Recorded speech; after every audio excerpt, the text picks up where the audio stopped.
Deathworlders, written by Hambone, narrated by Robert ABT. Chapter 2, Aftermath. I'll spare you as much of the jargon as I can, eh? Not for the first time, General Martin Tremblay was struck by the youth of the scientists working on this project. If it had been up to him, the whole thing would have been as hush-hush as possible, locked up behind layer after layer of need-to-know statuses and classified stamps. But his way had to play second fiddle to the reality of aliens on live sports news right here in British Columbia. When he delegated the task of bringing in biologists, physicists, and engineers from across the globe to one of his staff, he hadn't quite anticipated that she would opt for a team that was practically fresh from their doctorates. Oh, sure, there were plenty of grey hairs around, but Tremblay was feeling decidedly venerable, surrounded by all this buzzing, enthusiastic youthfulness. I'd appreciate that. Let's get to the meat.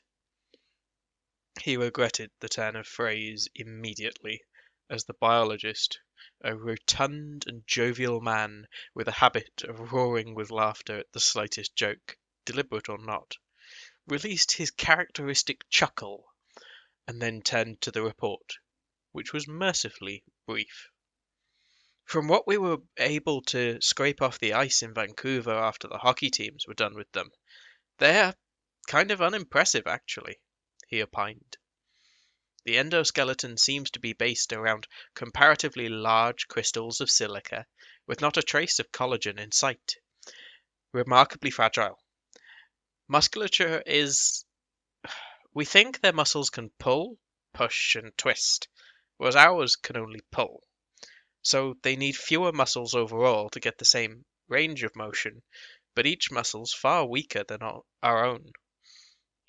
The samples we have, bruised and crushed as they were, had a tensile strength about that of smoked salmon.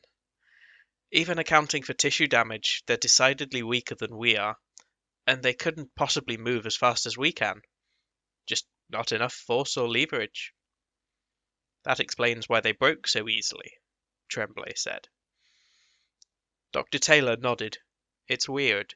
It's like their whole physiology never evolved to deal with even a fraction of the daily challenges ours did. I mean, there's a lot we can't test given how badly damaged all the specimens were, but what we do have says that an average guy could probably rip the arms off these things if he tried.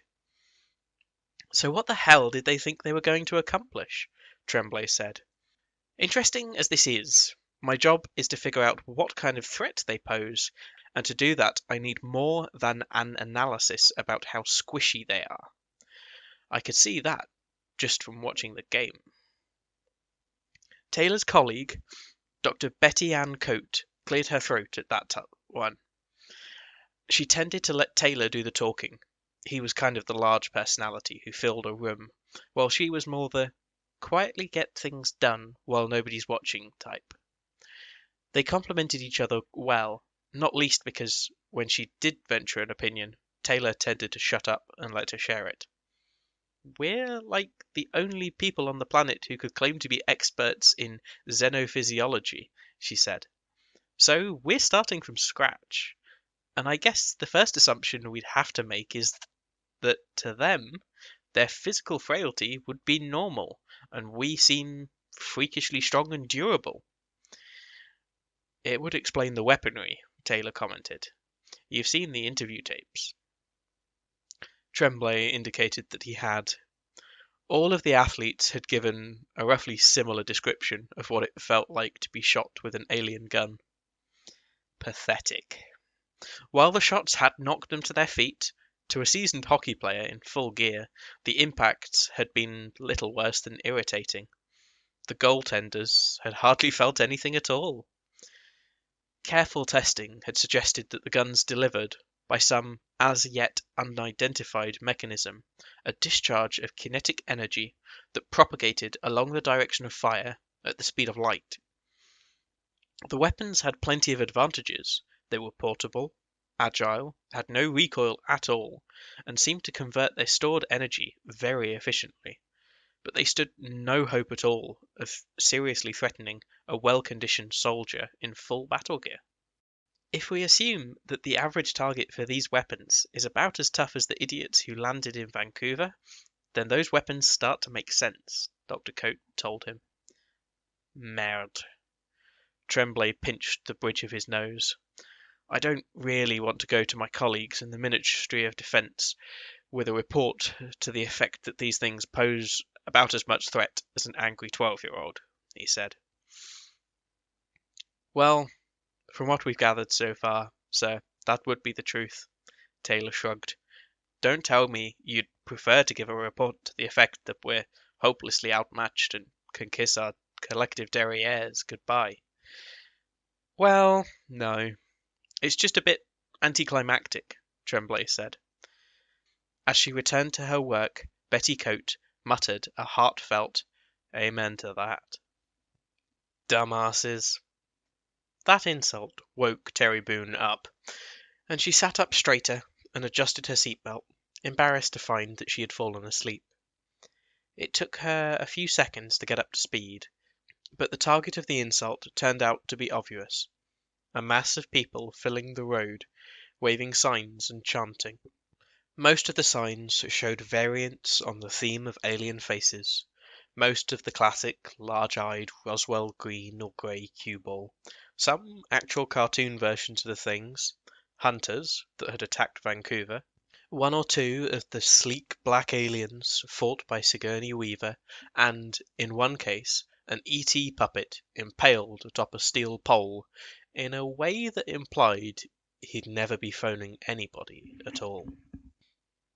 Between the car's air conditioning, the impatient traffic, and the general disorganized noise of protesters not getting the timing quite right on their chant, it was hard to tell what exactly their protest was about, other than that they apparently disapproved of extraterrestrial life in general and wanted somebody to do something about it.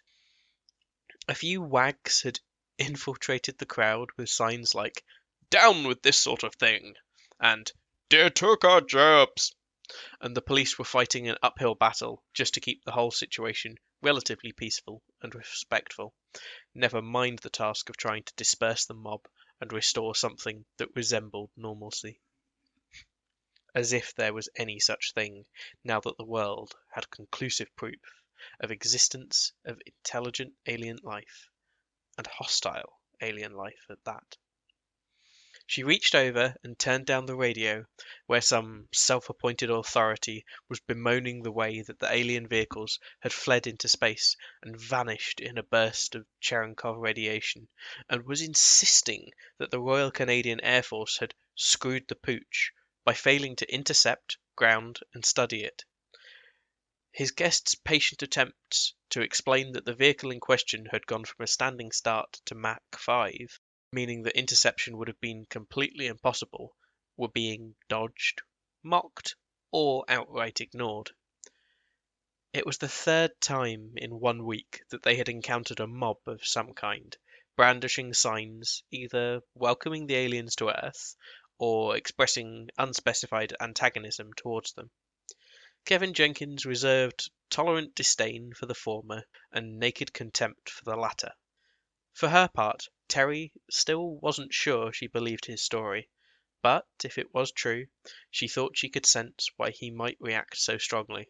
After all, the first group were just naive airheads. The latter compounded that crime with prejudice, and prejudice seemed to really irritate Jenkins. He claimed that reflex was largely due to the year and a half he had spent vagrant in the galaxy, surrounded by weird and varied alien species, and lacking the basic rights that protected any of them. He had been on the receiving end of quite a lot of prejudice himself. Terry suspected that he was being a little unkind to interstellar society. Sure, being treated legally and officially as a non-sentient animal probably hadn't been great for his esteem, but the bitterness with which he spoke of his experience didn't quite gel with the fact that they'd practically bent over backwards to get him home in the end. "Are we there yet?" she asked. He shook his head and glanced at the car's GPS. "This is Columbus," he told her. "It's about 30 miles to Shelbyville." She examined the map on her phone and frowned. "Why did we leave the interstate?" "I'm hungry," he replied, and her own stomach voiced vigorous agreement with that sentiment. He took the first opportunity as the protest moved on to pull over into a strip mall where they ordered a Domino's and watched the sea of banners meander out of sight at about the same speed as their pizza crawled through the oven. Terry was famished. She inhaled her 5 slices before Jenkins had finished his third, and was only saved from the temptation of stealing a 6th when he ordered some sides for her. She had to admit he was a good travelling companion, paid his share of the gas, took more than his fair share of time behind the wheel, had a knack for finding the least terrible radio station in any given area, and mostly left her alone with her thoughts. She was beginning to realise, however, that despite these qualities, and as attractive as he was a difficult man to like. He was a little too intense. He was at once both detached and too focused, as if whatever he might be doing or discussing was an unwelcome distraction from some more important business, to be given his full attention and dealt with swiftly and efficiently, minimizing the time until he could return that attention to where it belonged. He was terse, both choleric and melancholic, self-confident to the point of arrogance, and had a particularly annoying habit of passing disparaging commentary on, or at least frowning at, pretty much every church sign they passed, which, this being Indiana, happened about once every minute or so. Terry, being Catholic, had quickly had to master the art of diplomatic silence. She drove the remaining half hour to Shelbyville, with Jenkins lounging silently in the passenger seat, sketching or writing, she couldn't tell which, with cheap Kmart stationery held against his raised knee. Occasionally he would pull out his cell phone and consult it. Terry hadn't become a private investigator out of a shortage of curiosity, and her resolve finally wore out as they drove past the water tower at the edge of town. "What are you working on, anyway?" He glanced up, apparently surprised, as if he had totally forgotten about her, then seemed to collect himself and showed her a few pages of sketchbook. The drawings were angular and rough, clearly the work of an amateur, but also both recognisably non-human and recognisably plausible life forms. He tapped one which appeared to have a prosthetic limb. "That's Kirk," he said. "Yeah, I've been meaning to ask about that. Kirk?" "His name sounds like a rock stuck in a garbage disposal," Jenkins said, "but the first syllable sounds a bit like Kirk." "Does he hang out with—" she began. "Damn it, I don't want to hear the Spock joke again." There was an uncomfortable silence for a few seconds, and then he regained his composure. "I'm sorry, I shouldn't have snapped like that." "You're tired, and you've heard it too many times. I understand." "Thanks, but that ain't all of it." "Want to talk about it?" Terry offered. He shrugged. "I guess I'm just on edge. Big shit's coming, and the world ain't never going to be the same after this. I guess I was kind of hoping the day would come in a few decades, when we were more ready." "Ready?" "You know, older and wiser." He snorted and pulled a face at himself. "Guess I should start by getting older and wiser myself, huh?" Well, at least he owned up to it when he acted like a heel. They turned into a residential street, and Terry quickly saw the address they were after. A little brown house with a little white porch and a ubiquitous stars and stripes hanging limp on a flagpole in the garden. "But why are you on edge?" she asked him as she parked. "You're like the only person I've even heard of who seems to have a real handle on things now that the whole world's gone alien crazy." "Yeah, and I don't like it," he said, unbuckling his seatbelt. She followed him out of the car. "What's not to like?" she asked. He shrugged. "Call me crazy, but it just don't seem right that anybody could have a handle on something this big, least of all a dumbass like me, you know? She wanted to reassure him that she'd much rather that somebody did. If the world was turning upside down, she'd take whatever she could get. But the door opened before she could say it. She'd seen a picture of the woman they were there to meet. Early 40s, average height, and a slightly unusual hairstyle, which started as a long, angular bang swept just away from her right eye, and got progressively shorter around her head until the hair at her left temple was all but non-existent. She had tired eyes and a general air of weariness about her, though the infant she was cradling on her arm and hip probably had much to do with that. "Mrs. Naylor?" Terry asked, receiving a tiny, wary nod by way of confirmation. She extended her hand. "I'm Terry Boone. We spoke by email." "Right, yeah. The investigator." Mrs. Naylor shook the hand, hoisting her son up onto her hip a little as he chewed on a fist and stared at the strangers. "May we come in?" Terry asked her. Naylor shook her head. "I'm sorry, but I'm getting real sick and tired of people asking me questions. Seems like every idiot UFO hunter in the Midwest wants to hear my, 'Oh, sweet baby Jesus, you're for real.'" Terry followed Mrs. Naylor's gaze over her shoulder. Kevin Jenkins was holding up his sketchpad to show off a menagerie of alien life. Mrs. Naylor stared at it slack-jawed for a second, and then seemed to wake up a bit. Her parental fatigue practically evaporated off her face, even as Terry watched, and she stood up a little straighter. "You'd better come in," she said, "and you can call me Hazel." Martin Tremblay was used to phone calls waking him at odd hours of the night. His partner Stefan just slept through them nowadays, not even rolling over or reacting to the phone in any way. Phone calls for Martin were just part of the bedroom nighttime noise. "Tremblay," he answered, digging rheum out of the corners of his eyes so that he could focus on the alarm clock, and then rubbing his stubble. 05:23. At least he'd got 6 hours. "General, it's Major Bartlett here, sir. The US have got something for us." "Something?" "Apparently NASA was fed an anonymous tip a couple of days back. Seems there's some kind of an object orbiting Saturn that shouldn't be there, sir." "2 days ago? What kind of object?" "They had Cassini take a look at it, and apparently that takes a while, sir. As for what it is, best guess is that it might be a space station of some kind." "I'll come right in." Shaving, showering, dressing, grabbing a travel coffee, and securing a mumbled, sleeping farewell from Stefan were skills he'd honed throughout his career, and he drove on empty roads through pre-dawn darkness, listening to AC/DC to help the coffee wake him up. By the time he'd cleared security at the base and reached the briefing, he was sharp and alert. He strode into the office with coffee in hand, alert and eager to get down to business. "Okay, brief me." Bartlett didn't miss a beat, and just slapped a brown-covered folder stamped "Classified" down onto the table.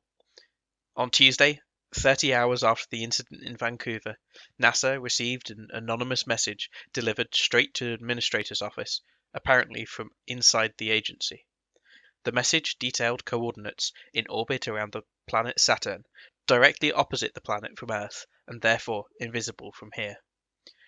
We've not been informed what exactly was in that message that convinced the administrator to order that it be taken seriously and investigated, but at 0200 UST yesterday they got," he tugged a mostly black square out of the folder, "this image back from the Cassini probe." Tremblay examined the picture.